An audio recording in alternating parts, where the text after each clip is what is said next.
ስለ ብልጽግና ፓርቲ እንደ ፓርቲ ስልጣን ላይ ማለት ህዝብ መርጦን ወደ ስልጣን ብንመጣ ተጠያቂ ማድረግ የምንፈልገው ፓርቲ ነው። ምክንያቱም ሀገራችን በየትኛውም ዘመን ላይ ይሄን ያክል ህዝብ የሞተበት የተፈናቀለበት ይሄን ያክል ጊዜ የለም።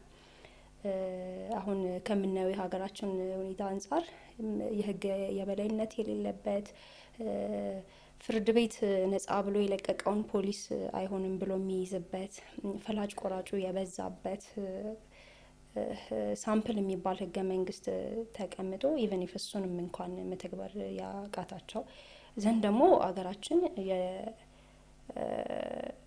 የደም ጎርፍ እየሰማን ማለት ነገ አድሬ ደግ ነገር አይደለም የምንሰማው። ስለ ሰው ልጅ መሞት ነው፣ ስለ ወጣቶች መሞት ነው፣ ስለ መፈናቀል ነው፣ ስለ መታፈን ነው፣ ስለ መታገት ነው።